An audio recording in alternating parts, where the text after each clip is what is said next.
क्या देश के लिए यही कर्तव्य है मीडिया का कि नाबालिग बच्ची का अश्लील वीडियो बनाकर और बच्ची को बदनाम और जनता को गुमराह करो। ऐसे अपराधी जिस पर पॉक्सो एक्ट के तहत आरोप साबित हुआ है तुरंत उस पर कार्रवाई लेनी चाहिए, लेकिन दोस्तों इस पर कोई कार्रवाई नहीं हो रही है और वो व्यक्ति खुलेआम घूम रहा है जिसका नाम दोस्तों ब्रजभूषण है। तो नाबालिग पहलवान से यौन शोषण मामले में ब्रजभूषण को क्लीन चिट भी मिल गई है।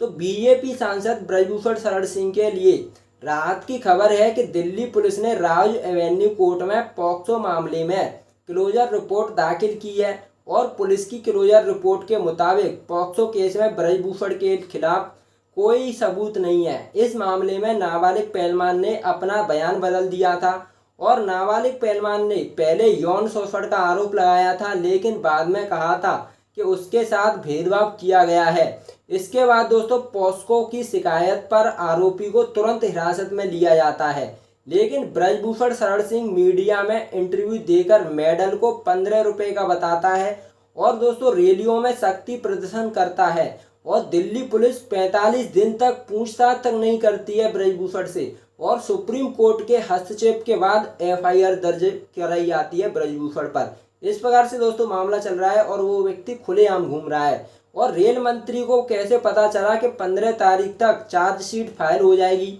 और चार्जशीट दिल्ली पुलिस ने लिखी या फिर भाजपा कार्यालय में लिखी गई है।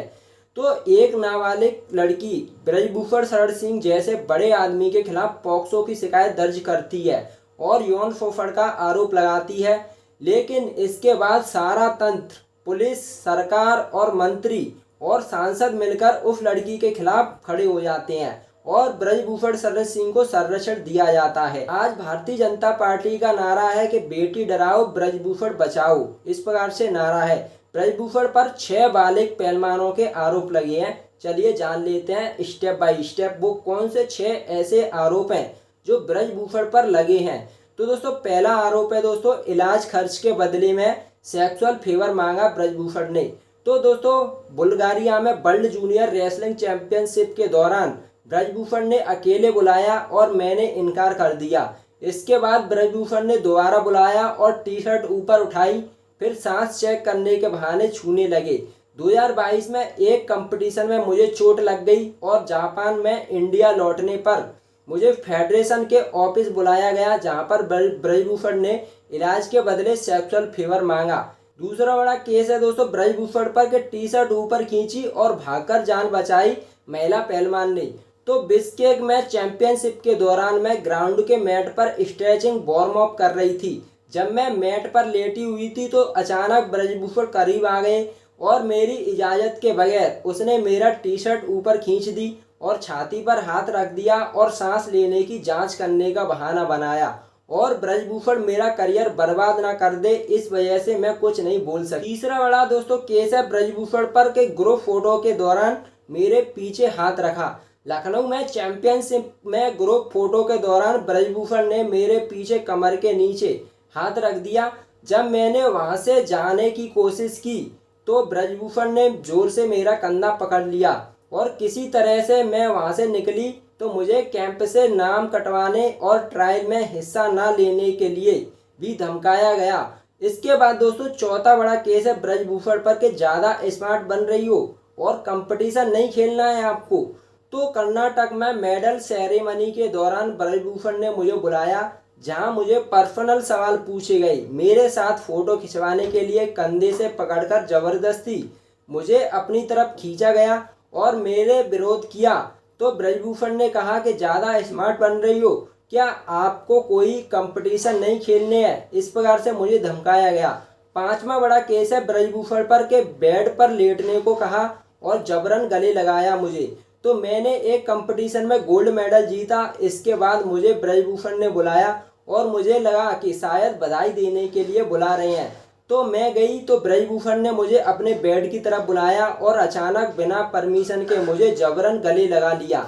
तो मुझे इतना सदमा लगा कि मैं रोने लगी। तो ब्रजभूषण ने कहा नहीं नहीं फादर की तरह मुझे गले लगाओ और ब्रजभूषण ने सेक्सुअल फेवर के बदले मुझे सप्लीमेंट दिलाने की बात कही। छठवां बड़ा केस है ब्रजभूषण पर के छाती पेट पर हाथ रख बोला कि तेरा सांस कैसी चल रही है। तो दोस्तों मंगोलिया में मैं डिनर के लिए रेस्टोरेंट में गई थी।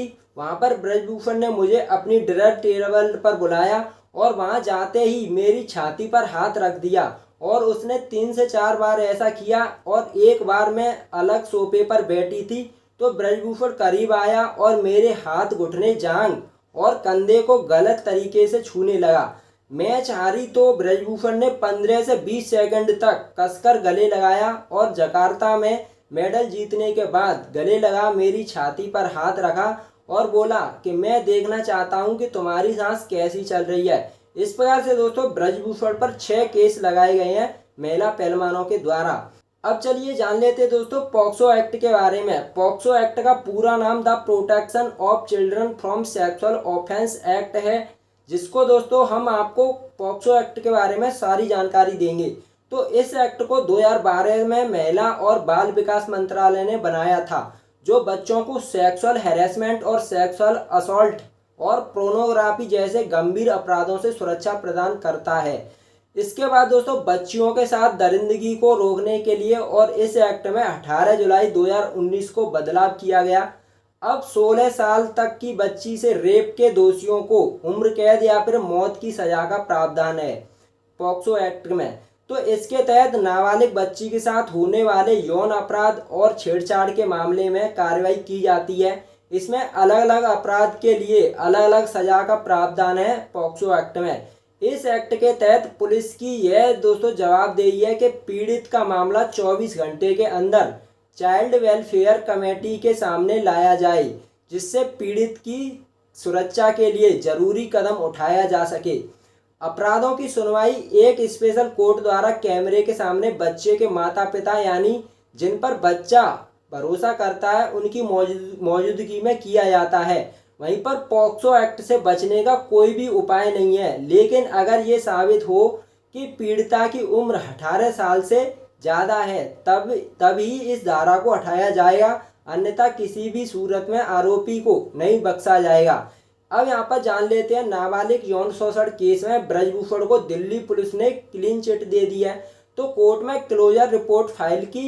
बालिग पहलवानों के मामले में चार्जशीट दाखिल भी हो चुकी है। भारतीय कुश्ती संघ WFI के पूर्व अध्यक्ष ब्रजभूषण शरण सिंह को नाबालिग पहलवान के यौन शोषण केस में क्लीन चिट मिल गई है और गुरुवार को दिल्ली ने पटियाला कोर्ट हाउस में नाबालिग के यौन शोषण केस में 550 पन्नों की क्लोजर रिपोर्ट दाखिल कर दी है।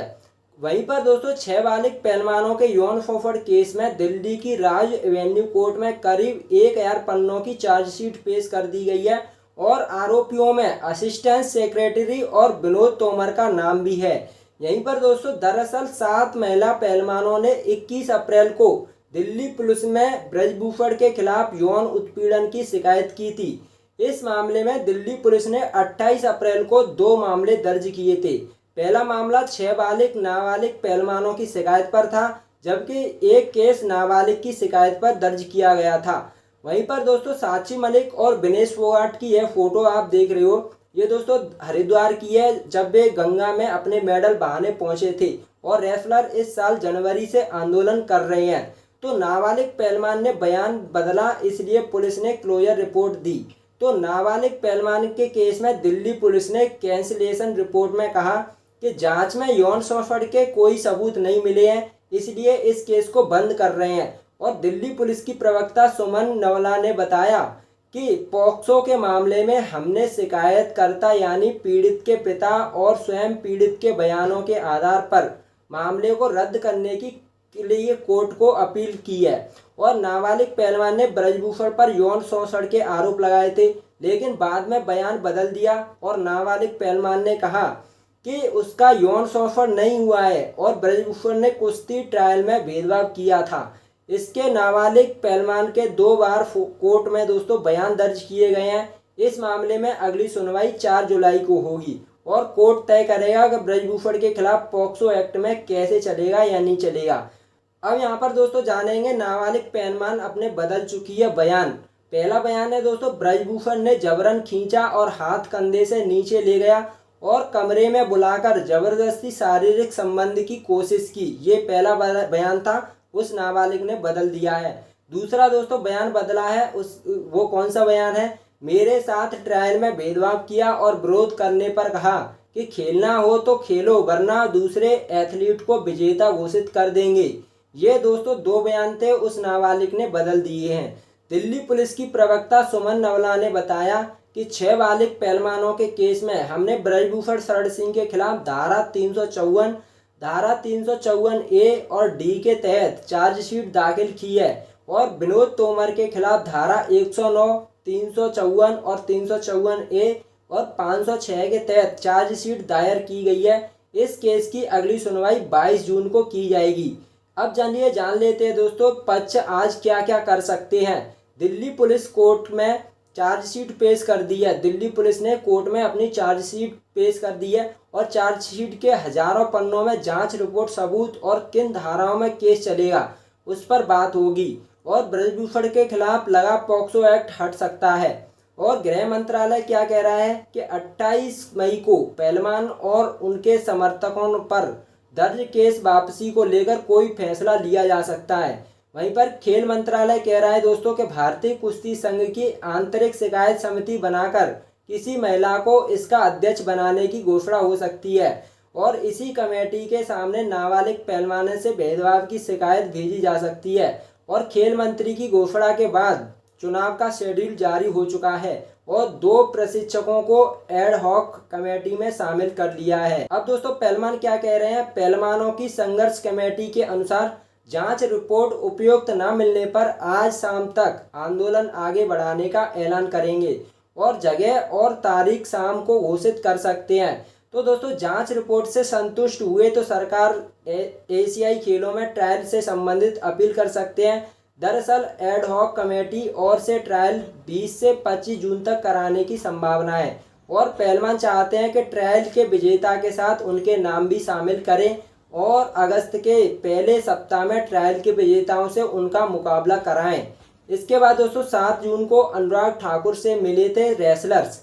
तो रेसलर्स बजरंग पूनिया और साक्षी मलिक की 7 जून की दिल्ली में खेल मंत्री अनुराग ठाकुर के साथ में 6 घंटे की मीटिंग हुई थी। मीटिंग के बाद दोस्तों रेसलर साक्षी मलिक ने कहा था कि सरकार ने जांच पूरी करने के लिए 15 जून तक का टाइम मांगा है, तब तक उन्हें किसी तरह के प्रदर्शन न करने की अपील की है। और ब्रजभूषण की गिरफ्तारी के सवाल पर भी खेल मंत्री ने जांच पूरी होने और उसके आधार पर कार्रवाई और 15 जून तक मामले में पुलिस द्वारा चार्जशीट पेश करने की बात कही थी। वहीं पर दोस्तों यह तस्वीर 7 जून की है जब रेसलर्स बजरंग पूनिया, साक्षी मलिक और उनके पति सत्यव्रत कादियान और खेल मंत्री अनुराग ठाकुर से मिलने पहुंचे थे। यह बैठक 6 घंटे चली थी। अब दोस्तों इन मुद्दों पर सहमति बनी थी। तो आरोपी की जांच पर 15 जून तक चार्जशीट दायर करने के लिए, WFI का चुनाव 30 जून तक करने के लिए और WFI में महिला अध्यक्ष की अगुवाई करने में इंटरनल कंप्लेंट कमेटी बनाने की बात हुई है। पर दोस्तों निवर्तमान अध्यक्ष ब्रजभूषण सिंह और उनसे संबंधित लोग चुनकर न आए, ये रेसलर्स की मांग है। और महिला खिलाड़ियों को जरूरत के अनुसार सिक्योरिटी मिले। जिन खिलाड़ियों, अखाड़ों या फिर कोचों को खिलाफ केस है उन्हें वापस लेने की मांग की गई है। और यह तस्वीर रेसलर्स की पदयात्रा की है। उन्होंने पहले जंतर मंतर से लेकर कनॉट प्लेस और फिर पालिका बाजार तक पदयात्रा की थी।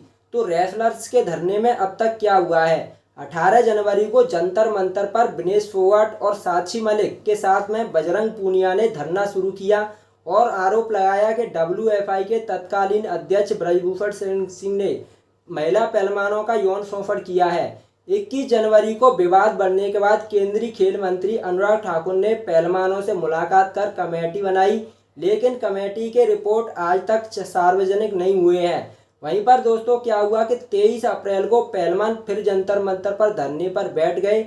उन्होंने कहा कि ब्रजभूषण की गिरफ्तारी तय करना दोस्तों धरना जारी रहेगा हमारा। इस प्रकार से 28 अप्रैल को पहलवानों की याचिका की सुनवाई में सुप्रीम कोर्ट के आदेश पर दिल्ली पुलिस ने ब्रजभूषण पर छेड़छाड़ और पॉक्सो एक्ट में 2 FIR दर्ज की हैं। वहीं पर दोस्तों 3 मई की रात को पहलवानों और पुलिसकर्मियों के बीच में जंतर मंतर पर झड़प हो गई और झड़प में पहलवान राकेश यादव और विनेश फोगाट के भाई दुष्यंत और 5 पुलिस वाले घायल हुए थे। वहीं पर 7 मई को जंतर मंतर पर हरियाणा, यूपी, राजस्थान और पंजाब की खापों की महापंचायत हुई। इसमें ब्रजभूषण की गिरफ्तारी के लिए केंद्र सरकार को 15 दिन का अल्टीमेटम दिया गया था। वहीं पर दोस्तों 21 मई को फिर महापंचायत हुई और इंडिया गेट पर कैंडल मार्च और 28 मई को नए संसद भवन पर महिला महापंचायत करने का फैसला लिया गया। वहीं पर दोस्तों 26 मई को पहलवानों ने प्रेस कॉन्फ्रेंस कर बताया कि 28 मई को वे धरना स्थल से नए संसद भवन तक पैदल मार्च करेंगे। इसके बाद दोस्तों 28 मई को पहलवानों ने नए संसद भवन के सामने महापंचायत के लिए जाने की कोशिश की तो पुलिस ने उन्हें हिरासत में ले लिया।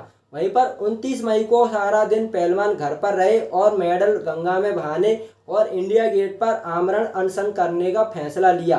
वहीं पर दोस्तों 30 मई को पहलवान हरिद्वार पर हर की पौड़ी में मेडल बहाने गए, जहां पर दोस्तों किसान नेता नरेश टिकैत के सामने सरकार को 5 दिन का अल्टीमेटम देने की फैसला टाल दिया है।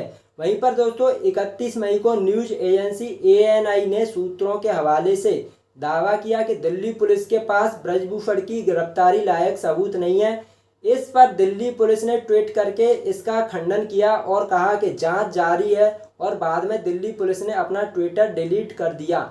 वहीं पर दोस्तों 2 जून को कुरुक्षेत्र में महापंचायत हुई। इसमें 9 जून तक ब्रजभूषण को गिरफ्तार करने के लिए अल्टीमेटम दिया गया है।